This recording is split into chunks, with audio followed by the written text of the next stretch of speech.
अगर अपने मरीज को है बचाना तो इस हॉस्पिटल में भैया कतई ना आना, ऐसा मेरा कहना नहीं है। ऐसा कहना है इस भैया का जिसने अपने पिताजी को जो है भर्ती कराया था और केवल मात्र 5 घंटे में इसे छुट्टी करा करके ले जाना पड़ा। दांतों में जो है जाने क्या तोड़ दिया, जबरदस्ती तोड़ दिया। भैया एक बात तुम बताओ, तुम ऐसा क्यों कह रहे हो कि इस हॉस्पिटल में नहीं लाना? नहीं, ब्रेन हेमरेज हुआ था मेरे पापा के, जो माइंड की जो क्लोट बन जाता है ना, वो हुआ था।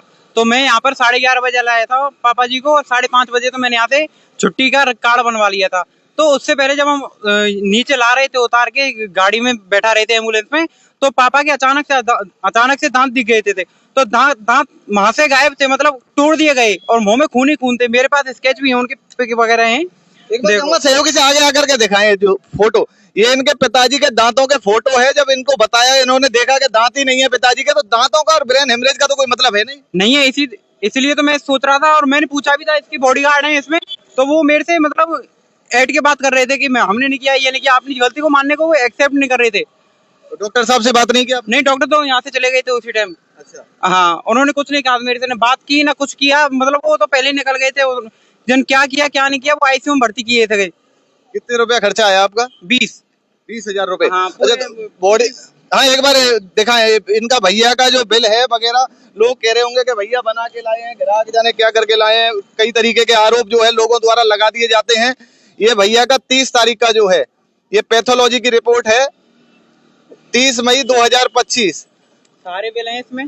और भैया की जो है यहाँ पर ये देखिए, ये जो है ये हॉस्पिटल में भर्ती कराने की रसीद है। 5,000 रुपए जमा करा दिए गए। डॉक्टर अंकित बंसल जी के नाम से जो है पेशेंट की भर्ती यहाँ पर हुई है।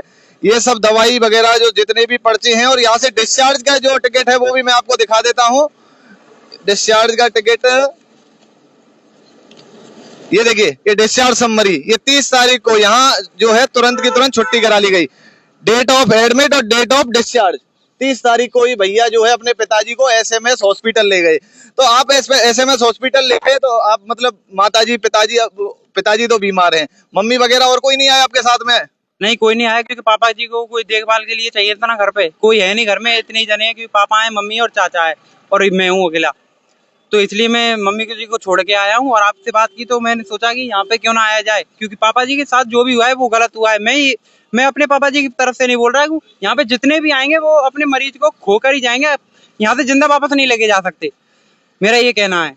और मेरा तो मतलब मानना है कि जब मैं ब्रेन हेमरेज का था मेरे पापा मरीज, तो दांतों से क्या लेना देना था, दांत कैसे उखाड़ दिए गए, ये बात है। भैया बता रहे हैं कि पिताजी के जो है ब्रेन हेमरेज था, मैं पिताजी के दांतों को जो है डॉक्टर साहब द्वारा उखाड़ दिया गया। तो हमने सोचा कि शायद दांतों का इलाज कराने के लिए भैया आया होगा, लेकिन असली कहानी ये है कि भैया के पिताजी के जो है ब्रेन हेमरेज था और ब्रेन हेमरेज के लिए यहाँ पर 30 तारीख को जो है सुबह 11 बजे भर्ती किया था और शाम को 5 बजे भैया यहाँ से छुट्टी करा करके ले गया, क्योंकि पिताजी की हालत नाजुक हो गई थी। और भैया ने यहाँ पर, तुमने वीडियो भी एक बनाया था जो हमें दिया था।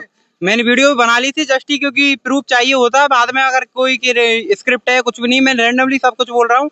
मैंने उस टाइम की वीडियो भी डाल रखी है, भैया को भी दे रखी है। आपको मैं एक बार हमने चैनल पे भी डाली है। हाँ, वो तो है।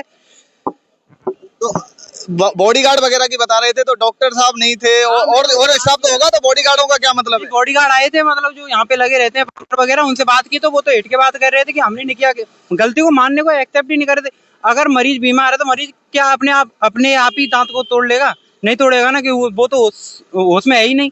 तो काम तो इनका ही है ना, मेरा तो ये कहना है। बिल्कुल ऐसे ही तमाम पीड़ित मरीज जो है इस हॉस्पिटल के हैं।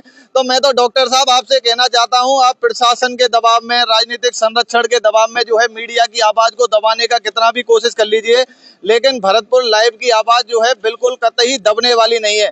आप जो सहारा लेना चाहें, आप एक एफआईआर जो है भाई के नाम पर भी कर दीजिएगा। एक एफआईआर का सहारा जो है भाई के नाम पे लेना पड़ेगा, क्योंकि इसने भी आपकी जो है बदनामी की है। अगर अतिक्रमण के बारे में वीडियो बनाना और इस तरीके के मरीजों की आवाज उठाना, अगर ये जो है आपकी बदनामी है, तो ऐसी बदनामी जो है भरतपुर लाइव लगातार आपकी करता रहेगा।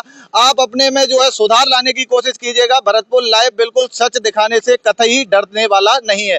भरतपुर वासियों का इस पर क्या कहना जरूर बताइएगा। मैं लोकेश मुदगल, भरतपुर लाइव, भरतपुर।